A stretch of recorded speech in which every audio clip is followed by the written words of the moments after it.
ask me, what is the meaning of this? Justice need not be judicial. That's a क्या है? इसकी माना क्या है? I said, I mean exactly what I have written. Justice need not be judicial. He said, but what exactly is it? How can you mean the justice need not be judicial? I said, yes, justice can be got from the judiciary. Justice also can be got from the administration branch of government, and you can also get it from the legislature. Not that, let's take an example. Suppose you have some dispute and you go to a police station, and the duty officer is not taking your complaint. Then you can complain to the ACT, you can complain to DCP, you can complain to additional, or you can complain to commissioner. So if you get relief from that branch, it would mean that you are getting relief from an administrative branch of government.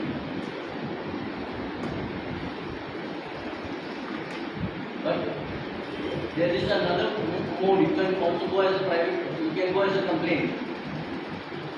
You can go as a complainant to a court, magistrate court, under section 200 of the CRPC 1973. Now, if you are filing a private complaint, it would be under section 200 of the CRPC. Had that police officer taken the complaint, it would have gone under 154. But you know, as by and large, most police officers are not inclined to accept any complaint so easily. Irrespective of whether the ingredients of the complaint are cognizable, non-cognizable, whatever, first thing they do is to dissuade you from complaining. They try to tell you, "ये माझा काम नहीं है, माझा क्षेत्रामध्ये नाही, civil matter आहे." Something they will tell you and they will sort of try to put you off. Or if they take the complaint, they will take under 155, which is NC, which is a meaningless complaint to an extent, depending on the ingredients of the offence. Suppose the offence is cognizable, non-bailable, warrant drivable. Obviously, it should come under 154. But they don't want to take it under 154. The reason being, they will have to make the FIR, they will have to put all the other documents attached to the FIR, statements of witnesses, anything that they have recovered, any other miscellaneous papers, all that, and send it to the court. Thereafter, they will have to arrest the accused, or they will have to search for the accused. And it will consume a lot of time and energy. Moreover, the statistics goes to show that this many crimes are committed. So they have many reasons for not taking the FIR. They want to make life easy for them and difficult for you. And besides, there are other reasons also for not taking the FIR. Sometimes somebody from town, some minister will phone, or some commissioner will phone, or somebody will phone from Mantralaya not to take the complaint, or some industrialist will phone, or maybe the officer is ignorant of law. Sometimes out of ignorance he will not take your complaint. Sometimes he wants bribe. Until you pay him, he will not take your complaint. So there can be many reasons for him not to take your complaint. So in such a situation, if you went to the court, you went under as a private complaint under section 200. Section 200 it will depend on the nature of the offence. If it is cognizable, non-bailable, now for a murder case you cannot send a notice, obviously. So life cannot come back. For some immoral things you cannot send a notice. If it is defamation, if it is assault, if it is threat, you can send a notice. Sometimes money should be recovered for that, you can send a notice because the party who is allegedly accused may pay you. If it is a defamatory matter, the party may tender an apology. So it is incumbent to send a notice. So you are required to send a notice. Thereafter, you are required to wait for the maturity period of the notice. After that, you approach an advocate, and the advocate will take down the facts and draft out a complaint or suit, depending on what it is. If it is a civil or a criminal. So if it is criminal, the advocate will draft out a complaint. The complainant is required to come and to the court where it is verified. The matter will be posted for verification. verification. After verification, then you have to argue for issue of process. If the honorable learned presiding officer is convinced, he may issue process, or he may dismiss, or he has three options, or he may send it for investigation or inquiry. Now your inquiry and investigation, I think all of the final year students, so you should be knowing what is the difference between inquiry and investigation.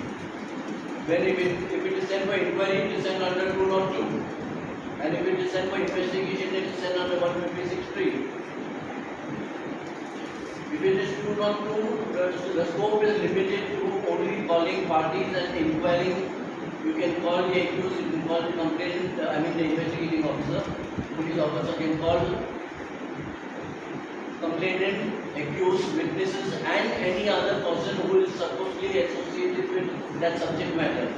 Take their statements and make a summary of it. That summary is sent to the court. And the honorable learned presiding officer, based on that summary and the submission by the learned advocate, he comes to a conclusion whether process is to be issued or not. Okay.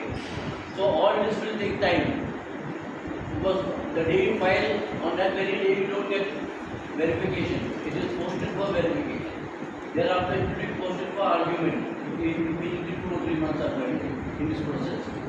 After this process, for argument, it goes maybe to the police station. Then police will investigate or inquire and file a report. That can take 2 or 3 years sometimes. Some reports not, the report is supposed to be tendered within a short period at the earliest. But invariably the report comes sometime within a month, sometime within 3 years, 4 years, 5 years. Because courts are lenient with police officers for reasons best known to the court. I am not making any allegations against the court, but this is the way it works in practice. When you come into practice, you will learn that something that ought to have been done in 1 month takes 5 years. So this is the way. So it costs you time, it costs you energy, and it costs you money. Now let's come to our legislature, where we can get this not identical relief, but something similar to that. Now the police officer would decline to take your complaint. Initially, I spoken about the police officer declining to take your complaint. That police officer, if he declines, you approach your MLA or MP. And all the MLA or MP has to do is use his letterhead and his pen. That much. Of course, he has to use his brain a little bit also to draw the complaint, and there is a particular format in which it is drawn out. We have provisions such as short notice question, start question, unstart question, half-hour discussion. Then there is something on and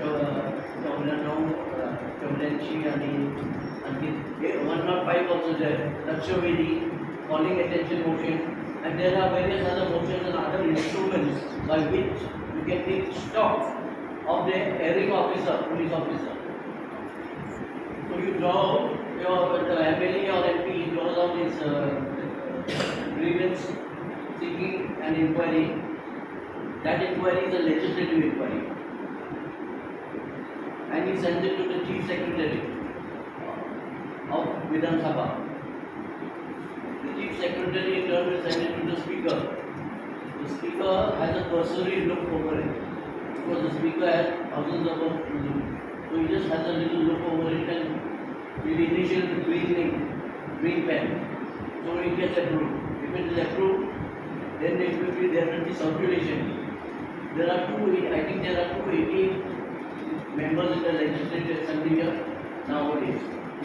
The present strength is 288. Something, I could be wrong there. For a long time I have not worked in Assembly.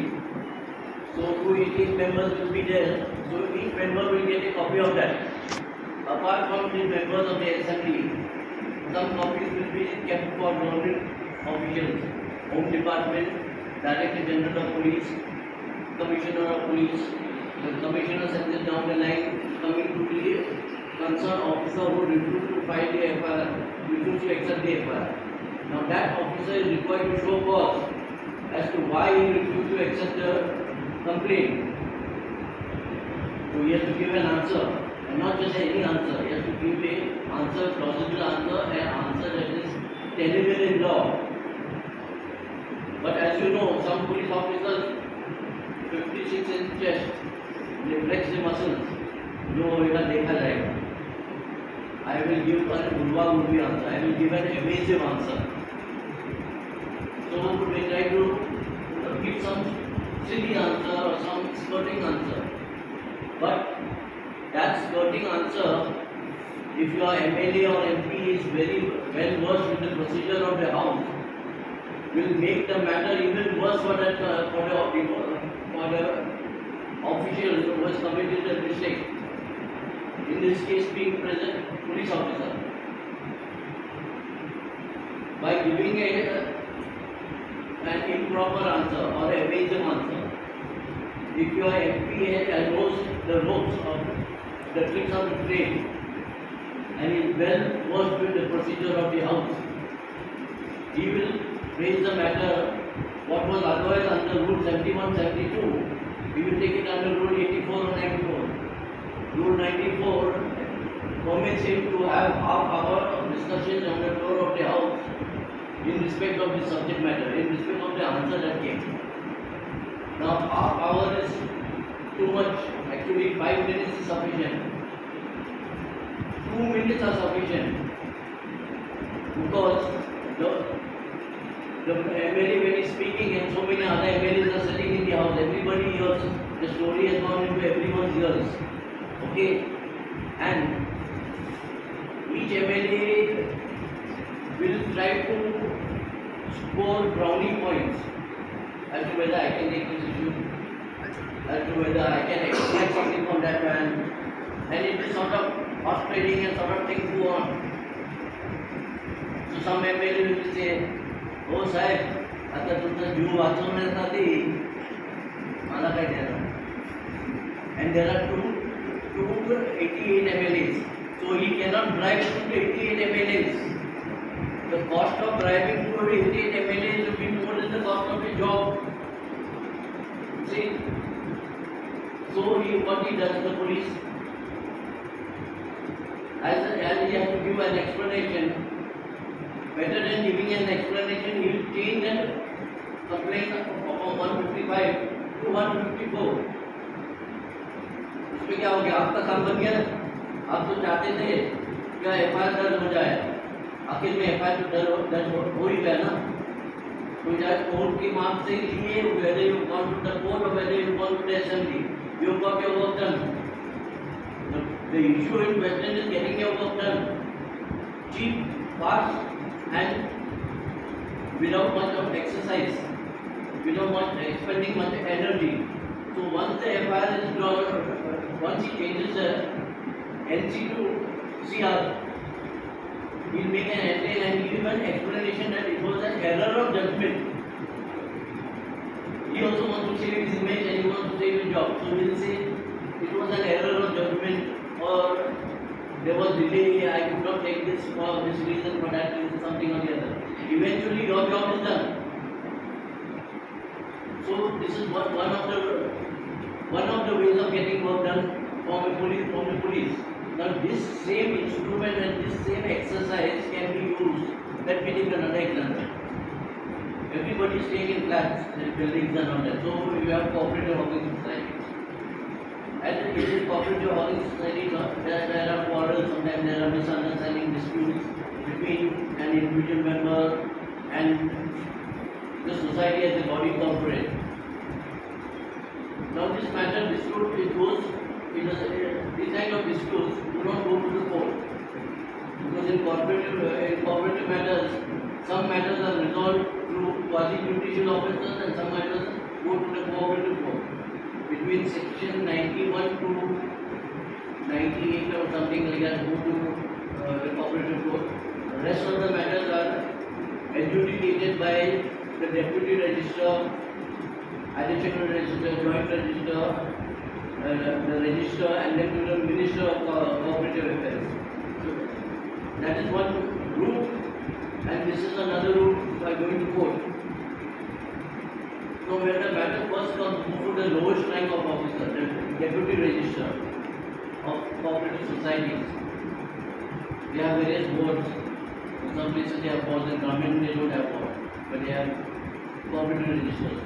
So when the matter comes before him, the cooperative registrar himself is not a law graduate, nor is the minister a law graduate at times. All the people up the hierarchy are not necessarily law graduates. They have a deficiency of knowledge of law. Some of them do know law very well. But they are adjudicating the matter in the capacity as a quasi-judicial officer, which is actually in breach of Article 50 of the Constitution.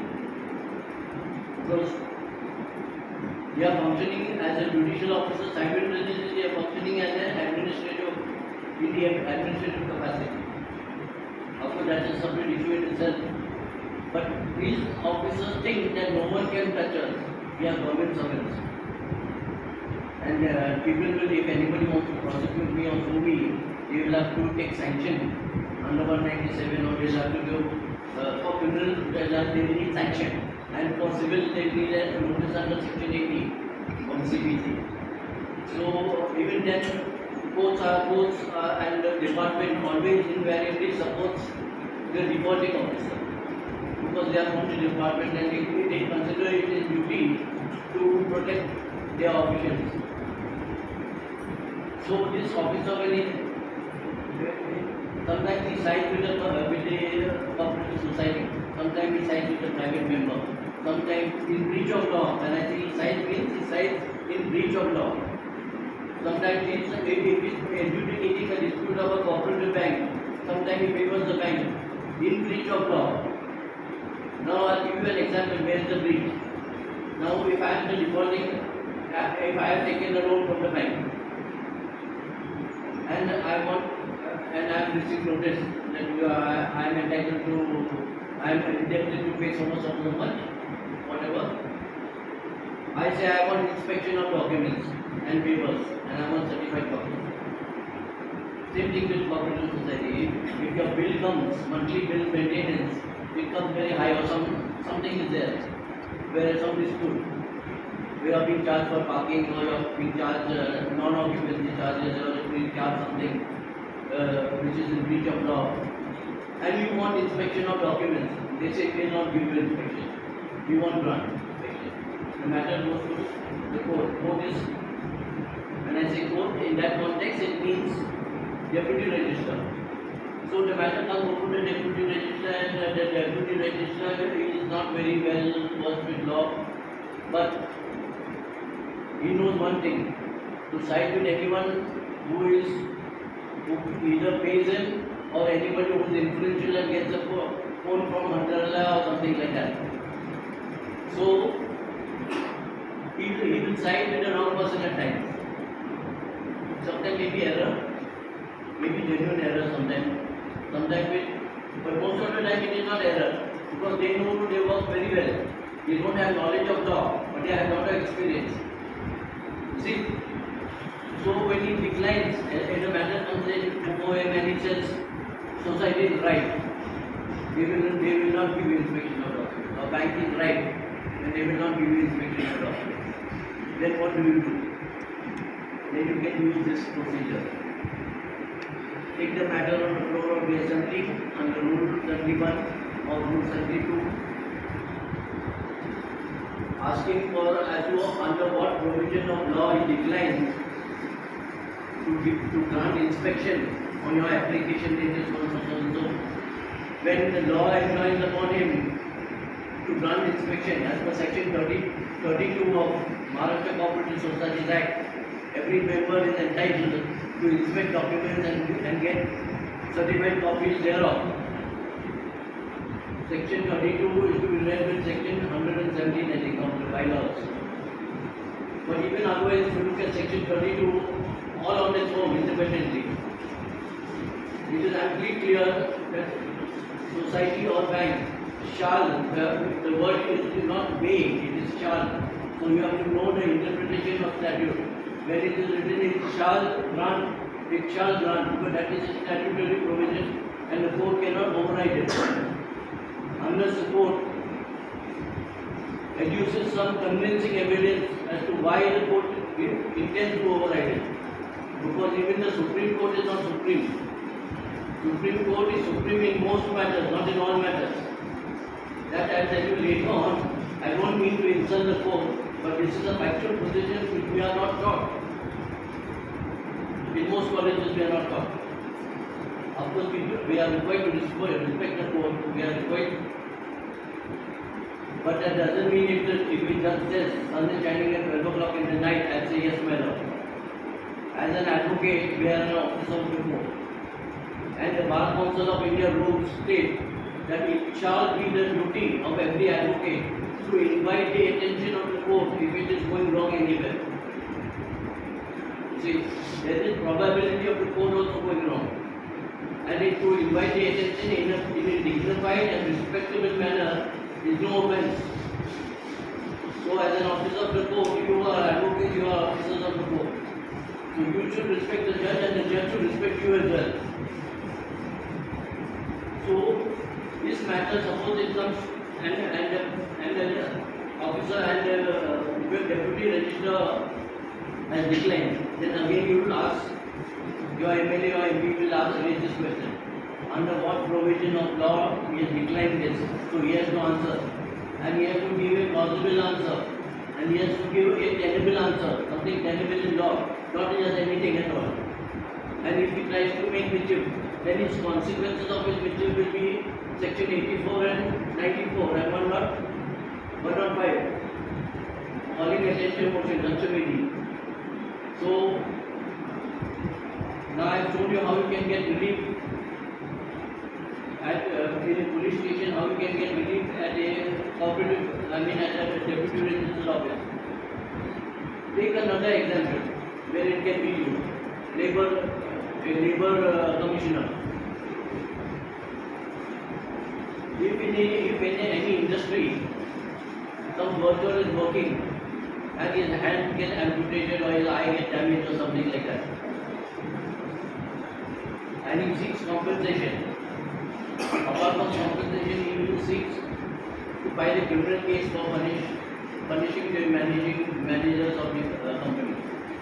By and large, the labor commissioner always in favor of company.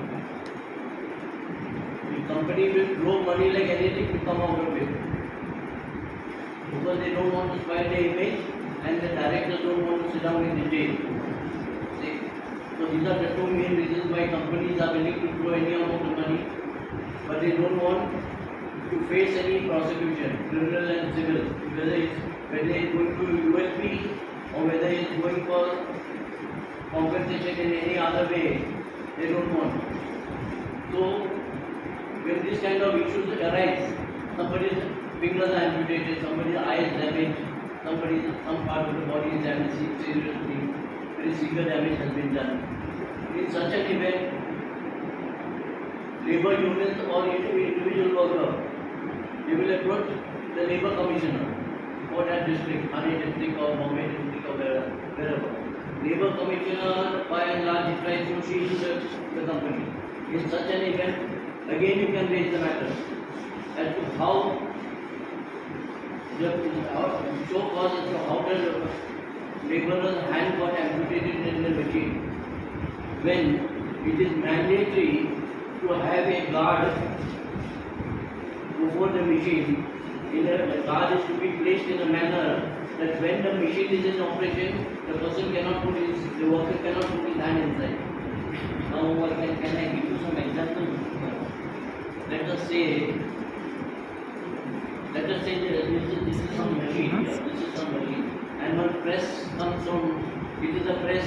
If you put any metal inside,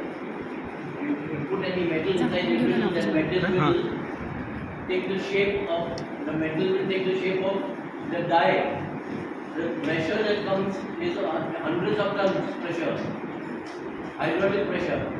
So when the button is pressed, the machine will come down and mold steel vessel in the shape that you want. So if steel can be bent and molded, you can imagine what happens to somebody's hand. But the machine has been designed in such a manner that when the guard is down, that time only the machine will operate. When the guard is down, a mesh has been put, small mesh like this, so that the person cannot put his hand inside. But in order to increase production bonus, some incentive is given for production. In order to increase the production and to increase the salary, come on, remove more parts. They remove the guard. Put quickly. One slight error and the hand is chopped off. Who should pay for that? That why was the guard removed? There is a safety guard. But the labor officer will turn an Nelson's eye. वो तो आप बंद करेगा. हो गया क्या करना है? Compensation लीजिए. That is not the only thing. Compensation is not the only thing. That man will remain all his life without his hand. Or if the grinding wheel breaks and hits on the eye, then what happens? You lose your eye. Or somebody gets burnt. इकडनं जाऊन तिकडे टेबलवर ठेवून दे. Somebody gets burnt. These are the damages that cannot be sort of, you cannot rectify. There is no compensation in terms of money. So, these sort of things have to be reported, and criminal case should start as well as civil compensation. Civil will be for compensating the person of the damages done to him and his inability to work further. There also, if the Labour Commissioner does not act on your complaint, the MLA or MP raises the issue. MP can raise it at Parliament House, MLA can raise it over here. So we raise the issue and that person will have to give an answer. Of course, government officers, some of them are very tough. They think nobody can touch me. My department will protect me, government will protect me. Whichever government. Today this government is like from some other government. All governments are saying when it comes to department, they will support their department. That's the duty. So these sort of things can be accomplished. These grievances of yours can be redressed by taking recourse to legislative proceedings. Now legislative proceedings are various types. You start question, unstart question, then there is something known as zero-hour question. You might have heard about it, zero-hour question. Zero-hour question is a question to be raised between 12 and 1.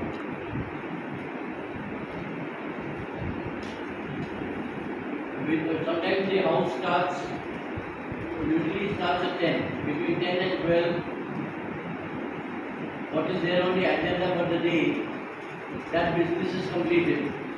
Then there is a break between 12 and 1. That is the time when you can raise a zero-hour question.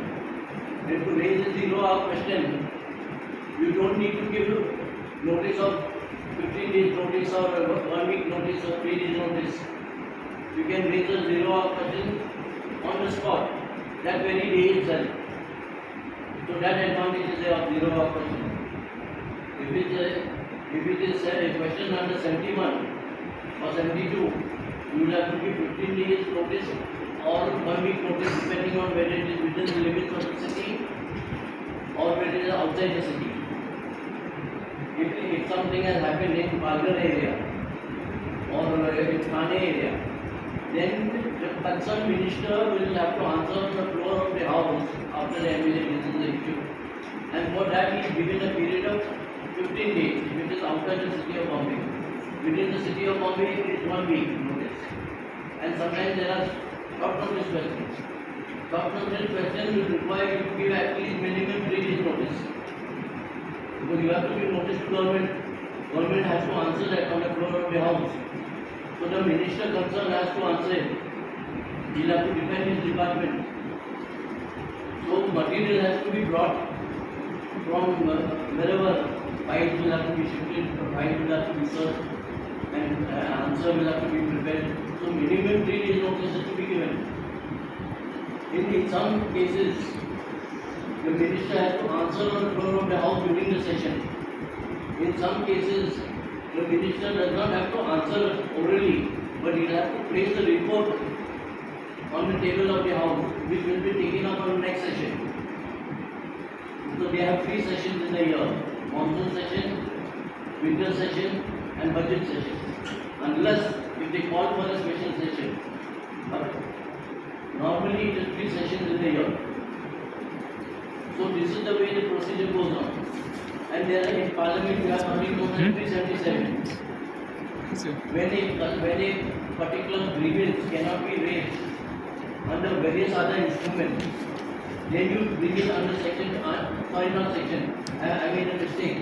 There is no sections in Parliament House and there is no sections in state assemblies. We have in the law. तर ma'am Under हे बघा हीच होती पण they ती have फाटलेली हीच दिली होती मी. under rule. It is under rule of the house. It is not. त्यांच्याकडे आहे वाटतं. They lay down the law.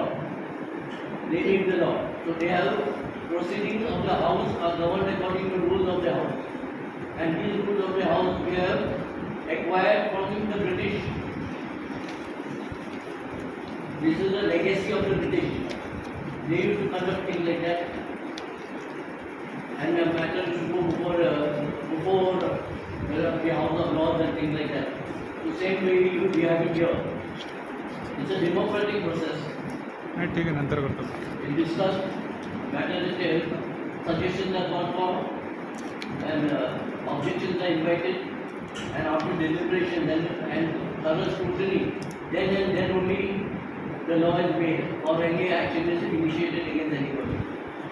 Now, if the particular person commits a default of not giving the report, or giving a wrong report, or not tendering the report repeatedly on number of occasions, just like you have contempt of court, so also there is something as contempt of house. Contempt of court is not so dangerous because the maximum prescribed punishment is 6 months. So even if the court wants to punish you more than 6 months, the court cannot. The court cannot travel beyond the law. See, so they can punish you for 6 months only. But in contempt of house, it is not defined. They can punish you for as much as they want, but there is no specific definition. So you have contempt of court and contempt of house. And contempt of house will mean the police commissioner or municipal commissioner or collector or whoever, chief secretary, whoever he may be, he will be called and asked to answer on the floor of the house as to why he did a particular thing and whether he wants to tender an apology, whether it will be an unconditional apology or what, all that will, and whether the house wants to condone him or not, that also will be seen and decided. So it is rather dangerous. In courts, we have something like let me come to another. I'm exceeding the time. Okay. So we can take another example. Take example of some revenue officers, Talati, Tahsildar, SDO, and collector, and all these people there in the line, whole line. They are going to look at the Satara, Chebara, and conversion of property to non-agricultural, and all these sort of things, sale of diversity land, and lots of other things, forest land, this thing, that thing. Number of things are assigned to them to look.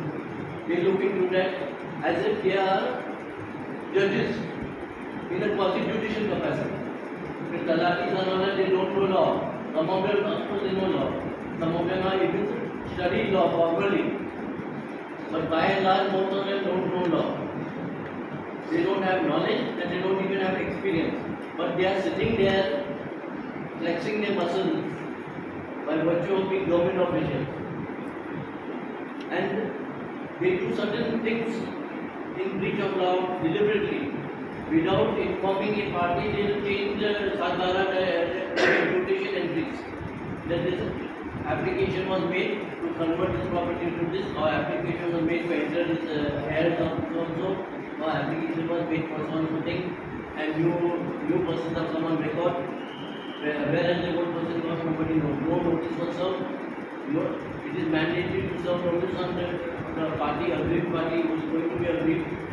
It is mandatory to put up a notice in a public place. It is also mandatory to give notice in the newspaper which is circulated in the area. Without doing all this, they transfer the property to somebody else's name.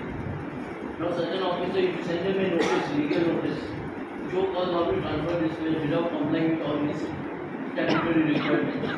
You are called upon to show cause within a month of receipt of this notice as to how you did this mutation entry, which is in breach of law. This be treated as notice under section 80 of the CPC and 1900A without prejudice to seeking redressal of criminal prosecution for which no sanction will be required under 197 JRPC. Further, without prejudice to having the matter raised at the state legislature. Now it is jammed up from all sides. What he can do? We have tied him up totally, hands, feet, everything. There is no scope to escape. Where is he going to escape? From which? There is no route to escape. CPC is there, CRPC is there, criminal is there, civil is there, administrative is there, and legislative is there. So, what does he do? He has no other option but to concede to your legitimate demands that you are putting forth. Then he may, to save his skin, he may reverse the entries. Or he will say that he will choose some papers that one party has misled me by moving an application, this kind of application. The party has misled me, or the party has दिशाभूल केलं, त्यांनी जाणून बुजून दिशाभूल केलं, and or he put some false advertisements in the paper and we will show you later on that based on the advertisement, and based on these advertisements, based on these advertisements, I transfer the property. So he will try to exonerate himself and make himself clean. So either you get your work done that way, or you go to the assembly, again the procedure is the same. He has to answer. And to save himself, he will find some means of, justifying the wrong act. That I was misled, that these are the forms of फुलाबद्दल विचारत आहेत का ते सरांनी and द्यायचं in good त्यामुळे faith I carried it, and this sort of thing. So this is the way the work can be done. The revenue official, whether it's labor officer, whether मला काही announce it's करायचं ना वाटे सरांसाठी मला police, whether सांगितलं it's नाही. any तसं तर काय बोलते department, नाही any madam. department, ration department, or whichever department may be. So you can get your work done like this. At Parliament House, now there is a difference between Parliament, you have the legislature, central legislature is Parliament, state legislature is your assembly, lower house, upper house. But you also have one more legislature, with a slight difference, the municipal corporation. They also have a house, but they have only one house. There are no two houses, the upper house and lower house. And in the municipal corporation, municipal issues are raised by municipal corporators under section 56A of the BNC Act 1888. So you can adopt this procedure. They have short notice questions, calling attention motions, interpellations, and various other. There are resolutions that are passed. No confidence motion also is there. Now recently we had a no confidence motion. If you recollect, it's a very dangerous instrument. That no confidence motion is taken recourse to when repeatedly government tries to protect their department officials by not raising an issue in the house, or by not permitting the speaker to speak, or not permitting an MLA to raise an issue. Repeatedly, if they go on doing, then that MLA, along with one or two MLAs, who propose and second him, 3 or more MLAs will move an application for no confidence motion, and the rest of the party is with them always. When a no confidence motion is taken out, there is something known as a rule of the, there is a rule, unwritten rule as to how to play the game. If a no confidence motion is taken,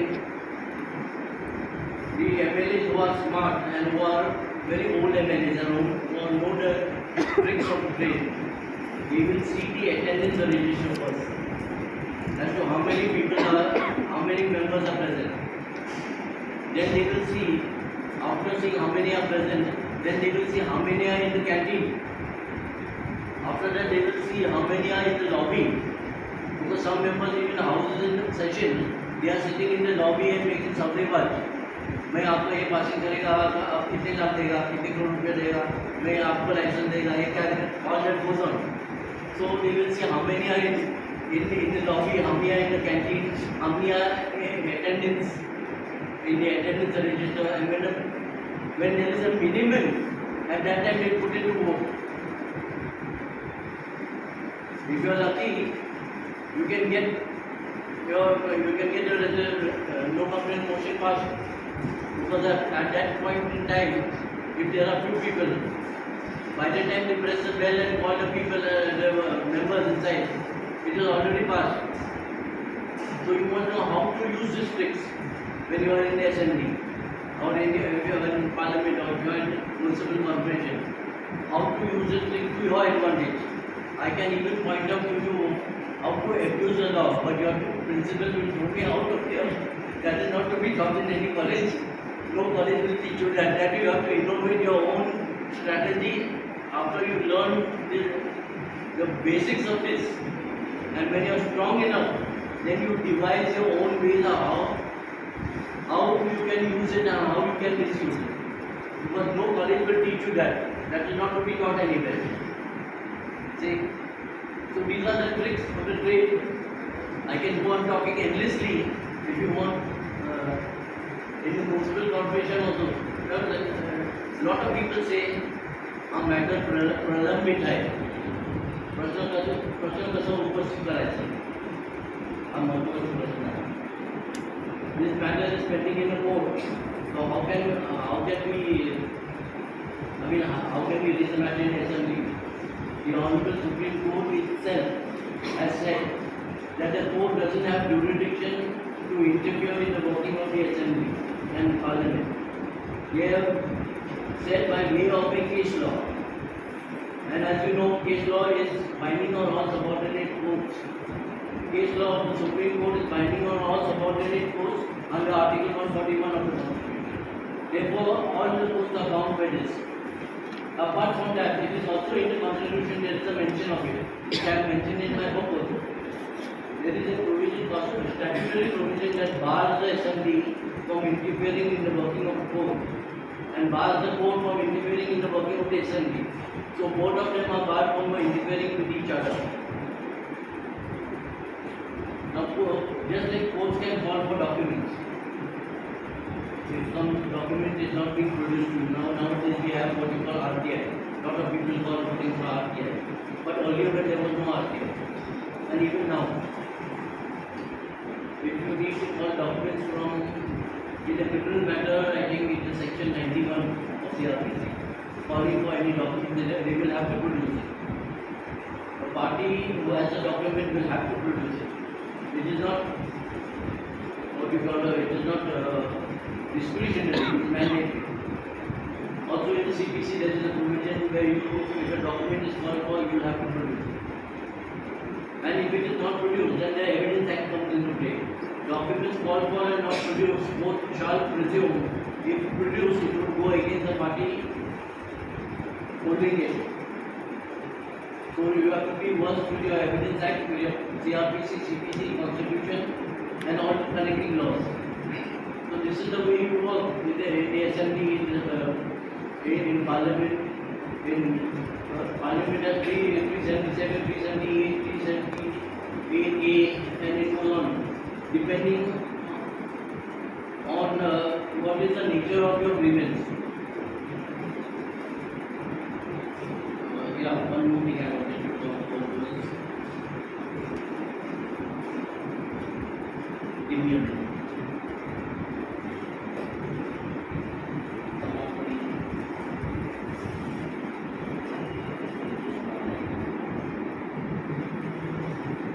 Nowadays you can even raise matters online. There is an online procedure. So if the assembly is not in session or parliament is not in session, your question can yet be raised. There is a procedure for online raising. But the after the MLA or MP will have to sign it. Now somebody might somebody of common will also press it. Every time I cannot get, I mean it is not necessarily every MLA will sort of oblige me. I might approach him, sir, I got this grievance, this sort of thing has happened to me, I want matters to be raised in assembly. Sometimes he may, sometimes he may not, depending on your relationship with him. But by and large, the MLA in your area, usually he will do it. If you can convince him that it doesn't cost him anything, only his letterhead, and the great injustice has been done to you, which can be set up and save so much of money and time and energy of your going to court. He may do it, or if some social worker who is very close to him goes to him, he may do it. So if he doesn't do it, somebody from some दूसरे क्षेत्र का विधायक वो भी कर सकते हैं. There is no sort of area to religion that one MLA from Nashik cannot do something for God. If a person from here has a grievance, somebody, some MLA from Aurangabad also can raise it. But usually they say, ये हमारे क्षेत्र में नहीं है, आप अपने विधायक के पास जाइए. But if you go through a press report, or if you go through some police officer, if you go through some social worker, if you go through some principal of some college or something, some person, known person, usually they oblige. Now if he doesn't oblige, of course every case you go to court, you don't win every case. So also when you go here, you cannot get 100% success anywhere. You should be, mind should be attuned to getting, to not getting success as well at times. Because a famous lecturer and advocate, Srikant Bhatt, who was lecturing at New Law College, he had written in the midday. He has written an article, justice is a myth. You cannot get justice all the time and everywhere, in every case. You get it most of the time, but sometimes you may not. 100% justice nobody can get anywhere. We will be cheating ourselves if we think that we are going to get justice all the time. So you should be attuned and prepared. You can ask your MLAs, MPs, municipal corporator, or some social worker, or some press reporter, or some police person, or anybody you can ask. And the MLA usually object. See, here there are matters sub judice are raised in the house. When the matter is sub judice, lot of people don't understand and they say, प्रलंबित है, this matter is sub judice, how can I raise it? It will become contentious. These matters were raised in Parliament against Birla, R.D. Birla, when the matter was being investigated by, it was question number 87. Matter was sub judice, it was raised regarding, and one matter from T.T. and T.T. Birla, and another matter was pertaining to investigation by CBI regarding syndicate act, even though the matter was sub judice before the Supreme Court. So the court cannot interfere. If anything is going to be done in favor of the nation, or if it will benefit the nation, Parliament is not supreme, nor is Supreme Court supreme. Because Article 13, if you look at it, court cannot, nobody can make a law that is detrimental to the good of a citizen, to the citizen. So if you understand that in its proper context, the essence of the meaning is derived after you look at it in conjunction with various other laws and rules, and not piecemeal. So these are the few methods of raising the issue in the house. If there is anything that your audience want to tell me, they may.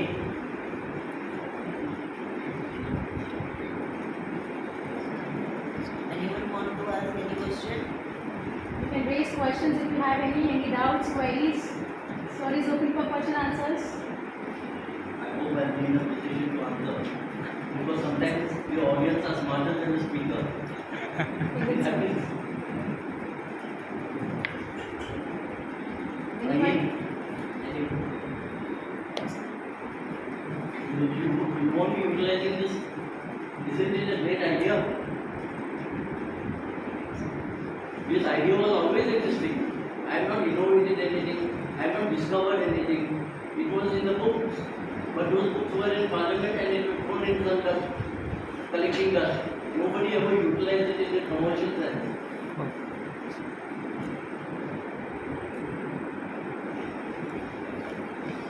Every MLA or MP or a municipal corporator is given 3 months training and his PA is given 3 months orientation.